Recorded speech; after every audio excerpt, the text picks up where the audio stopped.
Bismillahirrahmanirrahim. Assalamualaikum warahmatullahi wabarakatuh. Halo, perkenalkan nama saya Mila Rahayu dengan NIM 232101312, kelas 3D jurusan Teknik Informatika.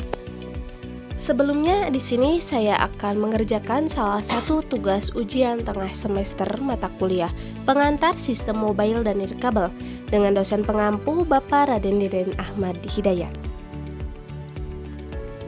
Nah, teman-teman, di sini saya akan menjelaskan salah satu materi dari mata kuliah Pengantar Sistem Mobile dan Nirkabel, yaitu mengenai sistem komunikasi nirkabel.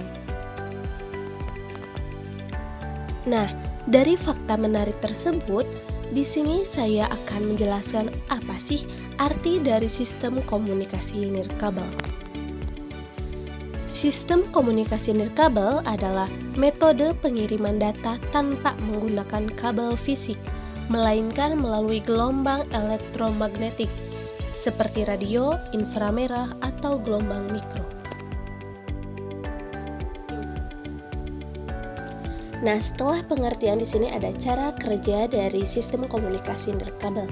Yang pertama yaitu pengiriman data. Dari informasi pengiriman data awal ini bisa berupa suara, teks, gambar, atau video.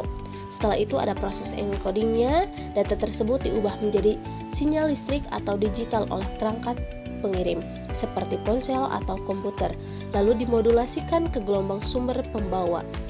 Artinya seperti gelombang radio untuk mengirimkan informasi. Nah, yang kedua dari cara kerja sistem komunikasi nirkabel ini adalah media transmisi. Yang pertama yaitu mengenai gelombang elektromagnetik, seperti informasi dikirimkan melalui gelombang elektromagnetik seperti radio, mikro, atau inframerah. Cara kerja ketiga yaitu penerimaan data, di mana antena penerima. Sinyal ditangkap oleh antena di perangkat penerima. Demodulasi, perangkat penerima memisahkan data asli dari gelombang pembawa. Dan yang diakhiri dengan decoding, data dikonversi kembali menjadi format aslinya seperti suara, teks, gambar, atau video. Cara kerja yang keempat atau cara kerja yang paling akhir, proses komunikasi, di mana dua arah. Komunikasi nirkabel sering bersifat dua arah seperti panggilan telepon di mana data dikirim dan diterima secara simultan. Nah, sekarang kita lanjut untuk manfaat dari sistem komunikasi nirkabel. Yang pertama, mobilitas tinggi, di mana memungkinkan pengguna untuk tetap terhubung kapan saja dan gimana saja. Kedua, efisiensi dan fleksibilitas, di mana mengurangi kebutuhan akan infrastruktur kabel yang rumit. Ketiga, mengurangi kebutuhan akan infrastruktur kabel yang rumit. Teknologi seperti Wi-Fi dan 5G ini memungkinkan akses internet cepat yang mendorong efisiensi kerja. Dan manfaat yang keempat yaitu proses komunikasi, di mana informasi dapat dikirim dan diterima dalam hitungan detik, bahkan di antara lokasi yang berjauhan. Nah, di sini ada juga tantangan utama dari sistem komunikasi nirkabel. Di sini kebetulan saya akan menjelaskan 4 tantangan utamanya. Yang pertama yaitu gangguan sinyal, di mana gangguan sinyal ini memiliki beberapa sumber seperti cuaca buruk, gedung tinggi, dan perangkat elektronik lain dapat juga mengganggu transmisinya sinyal.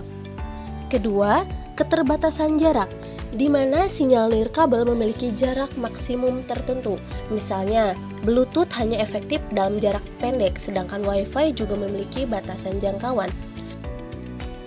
Nah, yang ketiga yaitu di sini ada kualitas layanan, di mana menjadi tantangan utama juga bagi sistem komunikasi nirkabel, karena kualitas sinyal dapat menurun di wilayah padat penduduk, tempat terpencil, atau dalam kondisi cuaca ekstrim.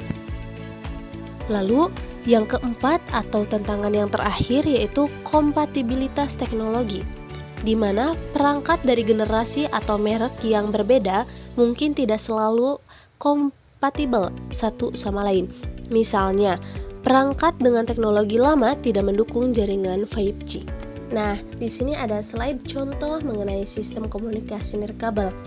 Contoh nyatanya yaitu seperti adanya Wi-Fi, Bluetooth, jaringan seluler, dan satelit. Kesimpulan dari materi yang sudah saya jelaskan, di mana sistem komunikasi nirkabel adalah metode pengiriman data tanpa menggunakan kabel fisik, melainkan melalui gelombang elektromagnetik seperti radio, inframerah, atau gelombang mikro. Alhamdulillah, untuk materi dari awal sampai akhir sudah saya jelaskan. Mohon maaf bila ada pembahasan yang kurang tepat karena posisi saya masih dalam tahap pembelajaran.